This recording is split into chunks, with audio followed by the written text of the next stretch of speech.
salaamaaleykum mbokki Tivaouane ñu ngi leen di nuyu di leen remercier ci teewaay yi. Chers leaders de la coalition Yewwi Askan Wi,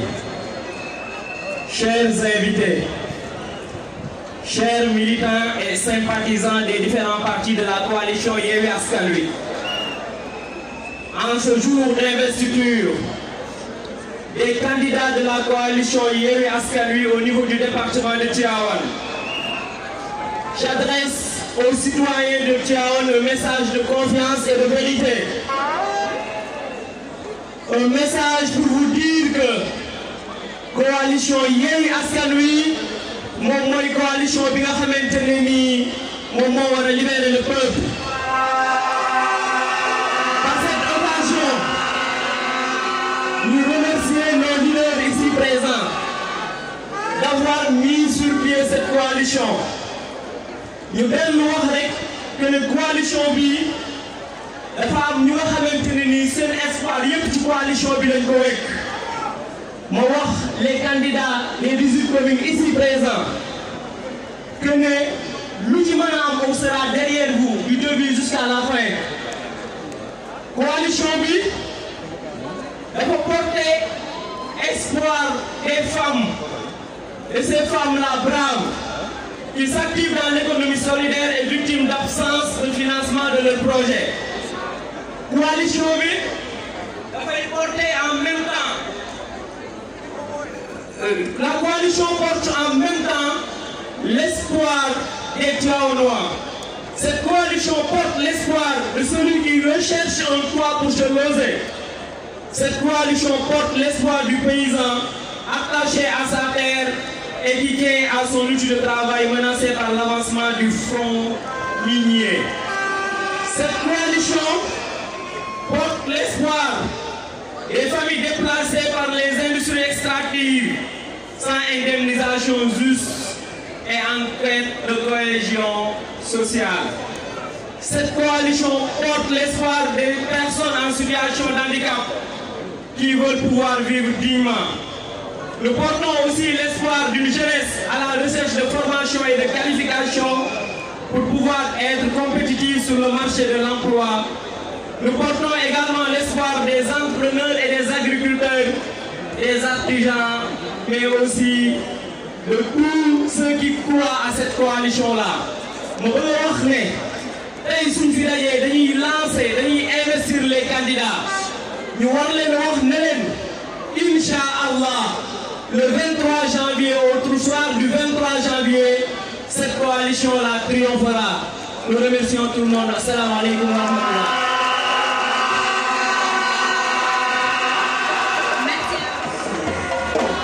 Assalamu alaikum wa Tivaouane. Assalamu alaikum wa département bi. tey jii ñu ngi am bis bu tedd bis boo xamante ni yaakaar naa ni benn bis bu mel ni bisu tey bii ci ñun ndax leader yi nga xamante ni nii ñoo nekk au niveau national bu ñu ñëwee fekk si ñu fii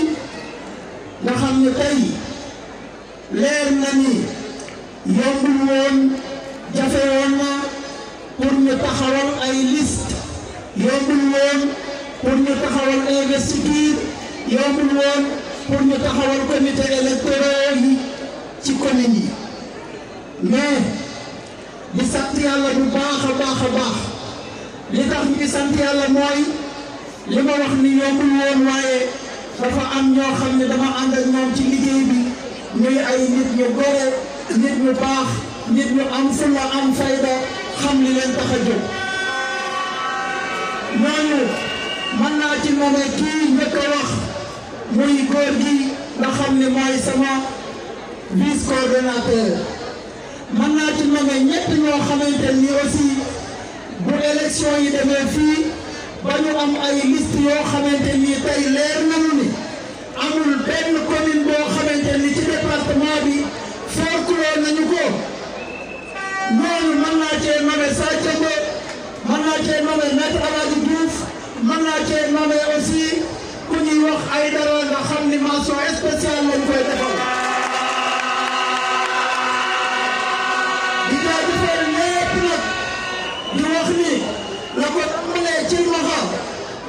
Thiès Ngagne Diouf Niakhène Mbayeen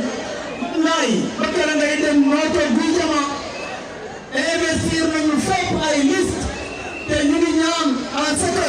kenn ku ci ne taxawaay bi nga ci war a taxaw nga taxaw ko pour que la coalition Yewwi Askan Wi gagne élection yi. donc ñu ngi leen di jaajëfal bu baax a baax a baax ndax ku xam département Tivaouane ak ñi dëkk yi sorente nga xam ni boo jógee fii war a dem Ngagne Diouf di nga def téeméeri kilomètre soog faa yegg kon suñ demee ba lépp mën a tegu ci yoon ñi mu àndal seen pragmatisme seen mën a liggéey moo tax ñu mën faa àgg di leen jaajëfal nag bu baax a baax a baax di leen sant di leen gërëm. Merci. Merci à vous, cher Diop. Merci jërëjëf. Il a parlé au nom de toute la coalition Yewwi Askan Wi ici dans le département de Tivaouane. Maintenant, nous allons donner la parole. Oui. À Monsieur Cheikh Ahmed Tidiane Youm. Merci, Monsieur Cheikh Ahmed Tidiane Youm. Cheikh Ahmed Tidiane Youm du PUR, qui est en même temps le représentant du président Serigne Mohamedou Moustapha Sy au sein de la coalition Yewwi Askan Wi. C'est celui qui doit être le leader. Je peux vous donner la parole.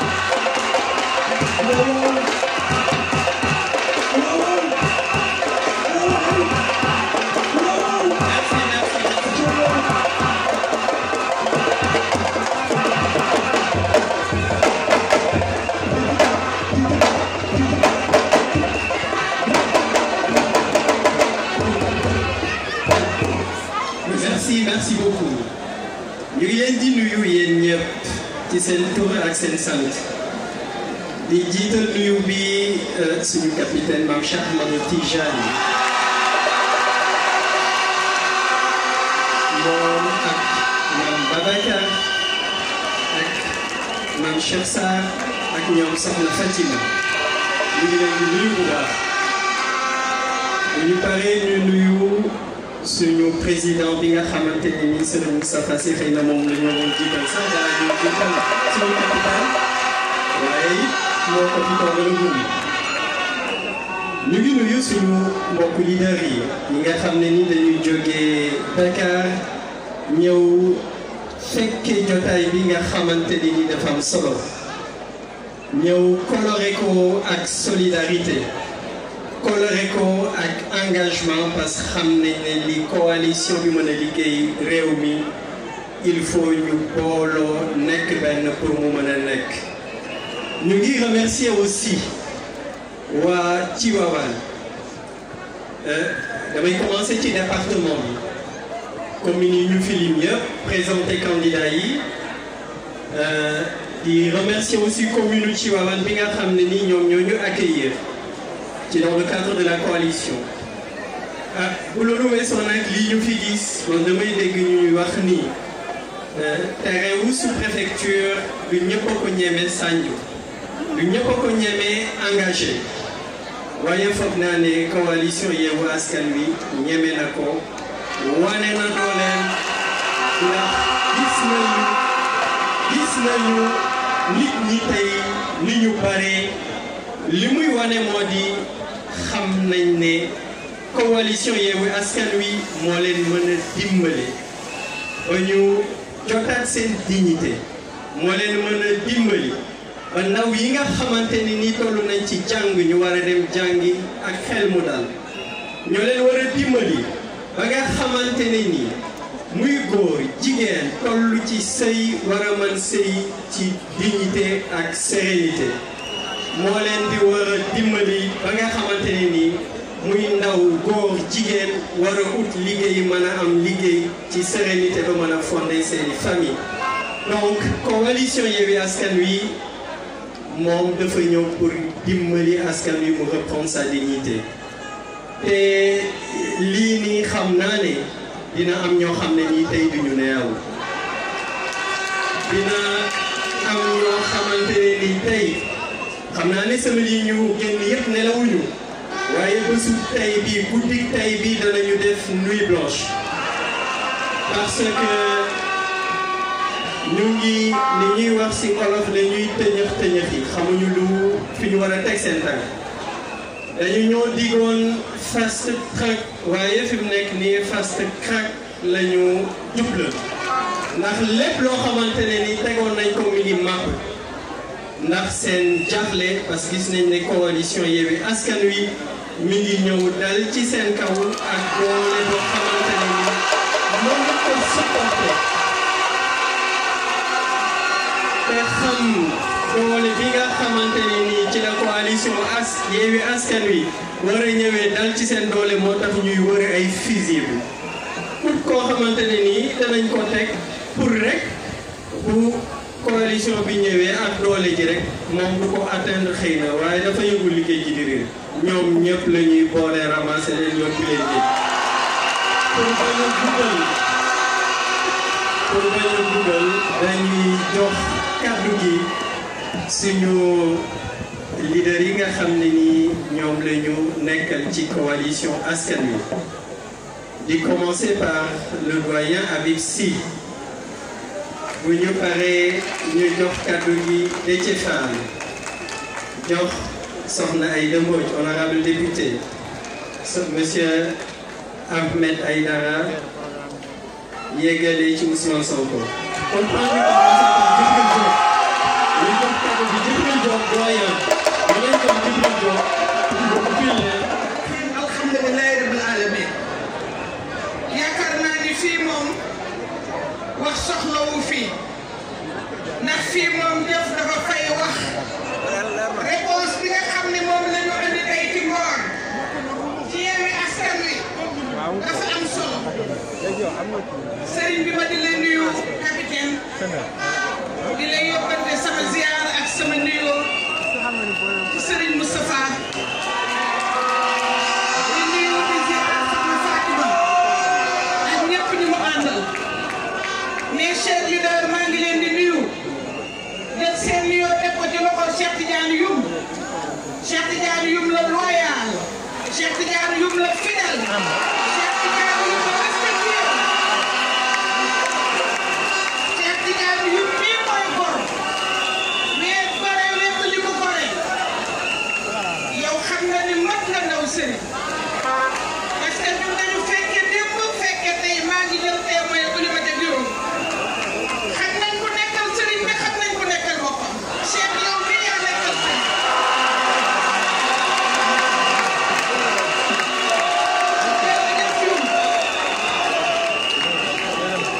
ma wax leen ni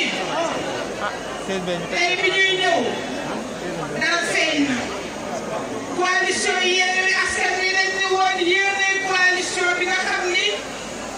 yéen a jar a ragal yéen a jar a xalaat yéen a jar a sóoraale yéen la ñu bàyyi xel dëgg la yéen jàkkaarloo wu leen ak kenn borom réew mi ngeen jàkkaarloo borom réew mi leen sonn et capitaine wax résumé nga ko waaye nag ah monsieur le candidat sa sëriñ moo doy waar sa turandoo moo doy waar sëriñ Babacar ku jëm si ci moom foog nga am lu leer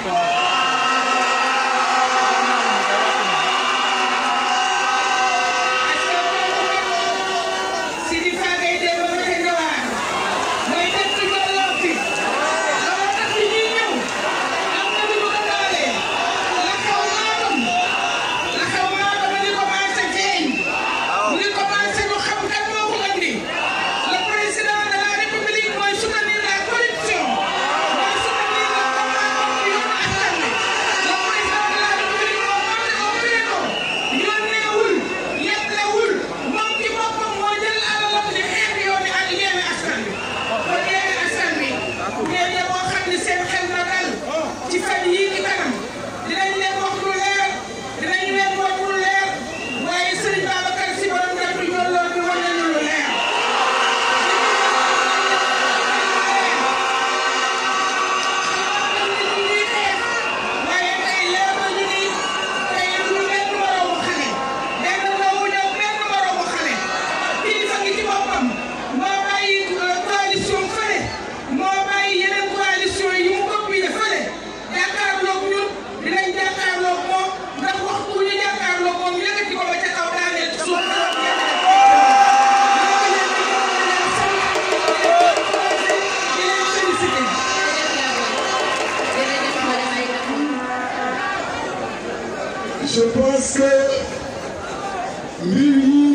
commencé na leer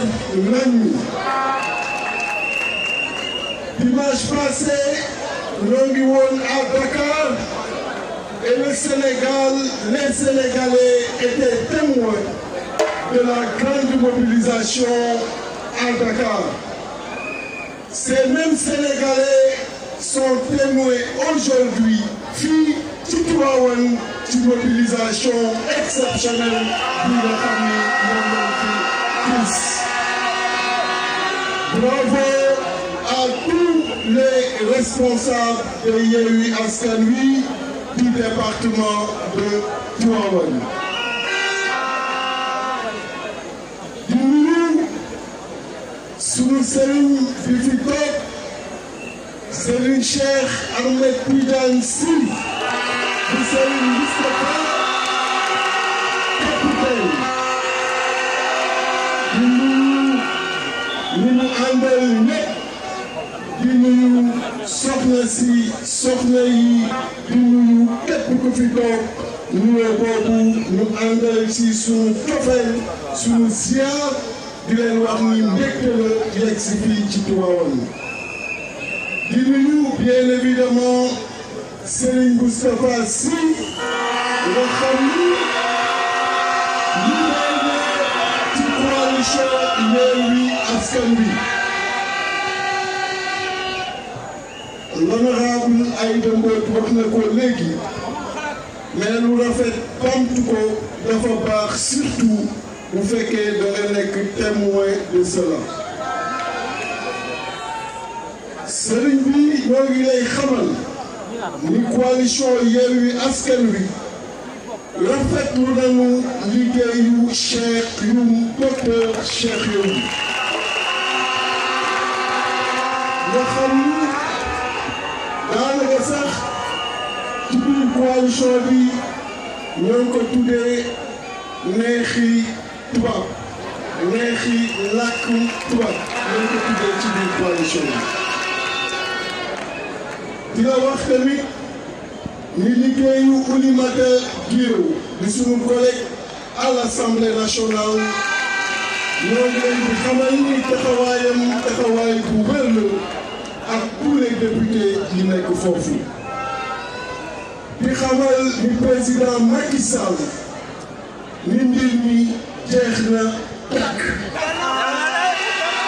match bi jeex na tàkk. et xam na ko bu baax a baax. tey dama naan ci tubaab dañu naan la honte lu ruslu mais tey la honte a même honte d'elle maanaam rus tey dafa sax rus ci boppam. ndaxte ku mel ne président de la république coono askan bi mi ngi fi coono jigéen yi ñoo ngi fi coono ndaw yi ñoo ngi fi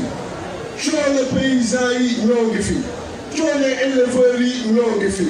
coono sénégalais au niveau de la diaspora ñoo ngi fi. amoo lenn loo tal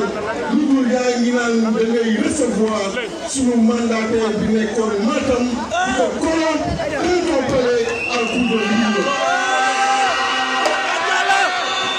moo tax mu ni la honte a même honte d'elle. kenn mësul gis lu mel. Yewwi Askan Wi waxoon na ko que président mi ngi def lépp pour supprimer sunu ay liste. cour d'appel yi récupéré nañu 70% des listes. mais tey boo demee fu mel ne département de Pikine nga xam ni sànq lañ doon recevoir leader yi ba tey les préfets refusent d'appliquer la décision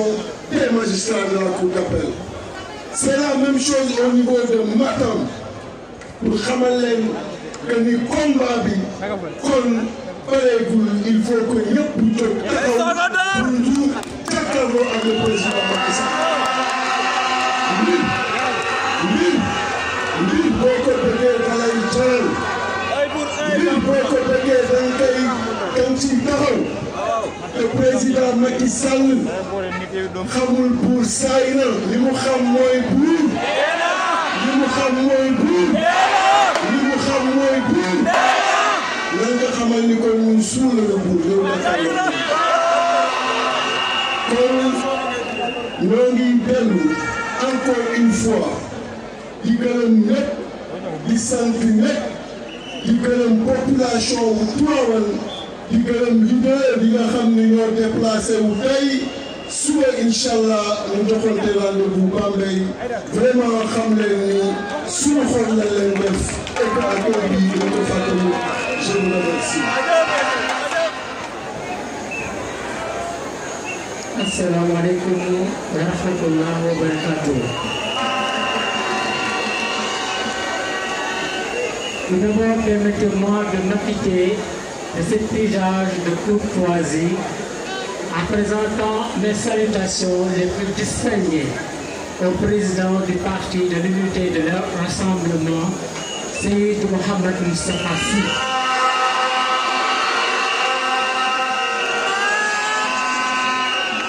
Ces mêmes salutations vont aussi au capitaine Cheikh Ahmed Tidiane Sy Al Maktoum.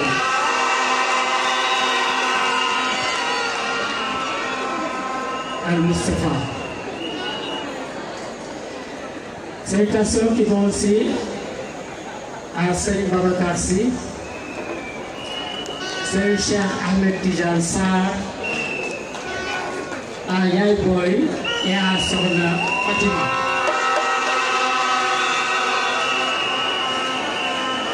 Je présente également mes plus respectueuses salutations à l'ensemble de la coalition. Yewwi Askan Wi, Khalifa Ababacar Sall, Ousmane Sonko, Cheikh Tidiane Youm représentant le parti PUR au niveau de la coalition, Cheikh Habib Sy de PM, Ousmane Sonko de PASTEF, Sokhna Aïda Mbodj de And Siggil Liggéey Saxal Liggéey, Déthié Fall du PRP, Seydou Bokoum du MRDS, Ahmed Aïdara de Guédiawaye, la BOK, Djibril Diop du PRPS.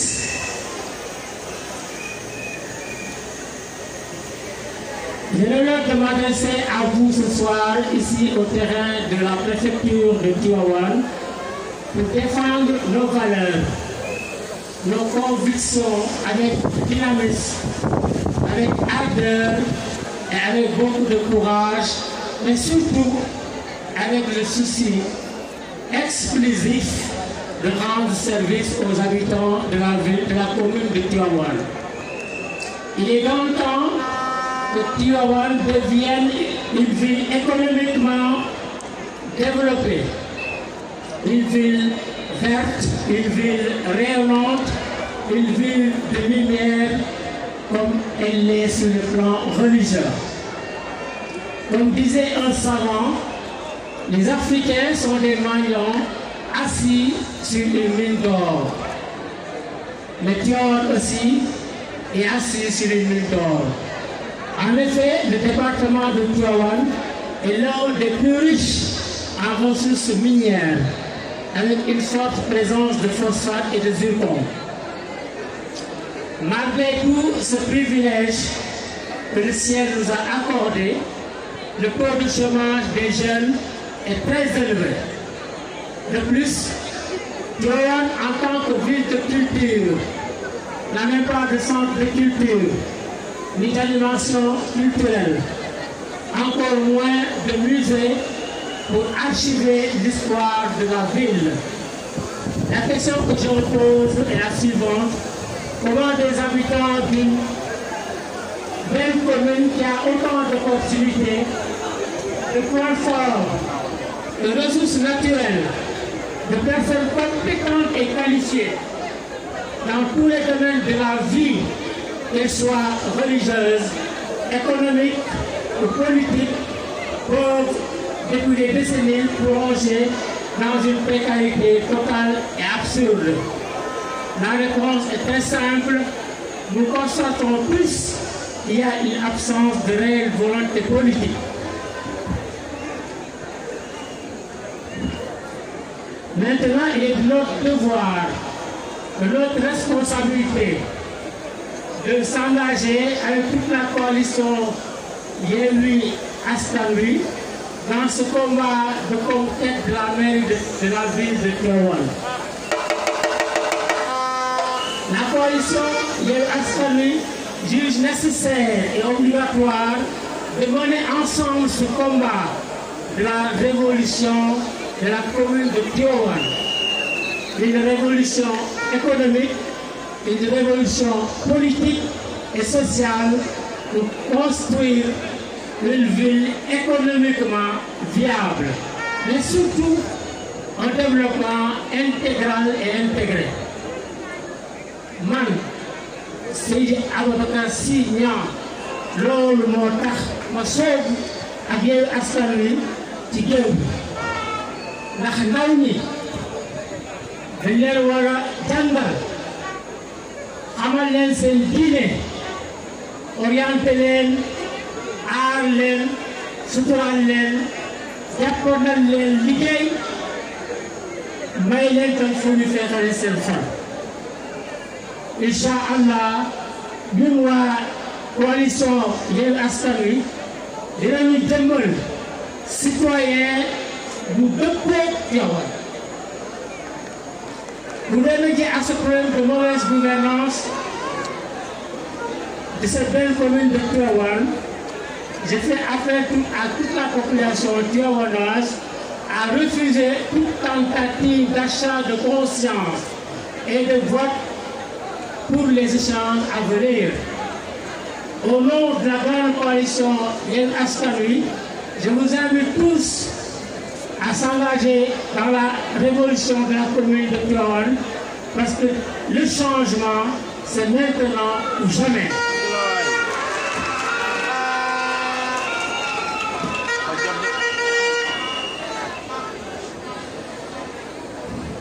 Il est temps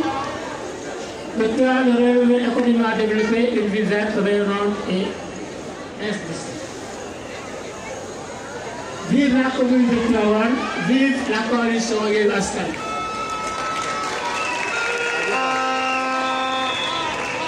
Xam naa li si suñu kilifa yi wax ak suñu leader yi wax kenn mu ci teg dara waaye dañu bëgg a xamal ni waa Tivaouane ndax famille yëpp ñu ngi laaj Yewwi Askan Wi fu ñu nekk. amuñu candidat kenn déggu leen ci rajo yi kenn déggu leen ci télé yi ñu ne xaar leen ba ñu def suñu investissement di ngeen xam ñenn ñooy waa Yewwi Askan Wi Tivaouane. defe naa tey jii xam nañu ñenn ñooy waa Yewwi Askan Wi Tivaouane ah ñii fi ñëw de kenn leen xaar ñoo passé seen bopp. ñëw fii parce que dañu gëm ni changement bi ñu soxla Tivaouane ñun Yewwi Askan Wi ñoo ko mën def. am nañu nag comité ndax ki ñu tànn Seydou Mouhamadou Moustapha Sy moo ñu tànn ñu ànd ak waa Yewwi Askan Wi pour changer. te ku mel ni moom pour jàmm doo ragal. sañu ñu ragal sañu nit yi te itam day wax nit ñi biir Tivaouane li leen ñun duñu jënd kenn duñu faj xaalis di ko suuf ndax weer yi passé liy sotti ci million ci dëkk bi ëpp na bu fekkoon te ni loolu lañ gëm di ko defal nit ñi social dañ ko woon tàmbali 7 ans yi passé mais weer yi passé dañ sotti ci million ëpp na achat de conscience nag duñ ko def suñ diine dañ ko aaye le système de valeur lañ xam jikko bu rafet lañ xam ak nit lu mu jàng ba mu jikko bu war a yore réew du dox te loolu lañ bëgg a encore yéen fexe ba Tivaouane tegu fu mu war a tegu ci ak juróomi at daal ñu ne ñu de rëcc nañu lu weex am maire bu bokk ci Yewwi Askan Wi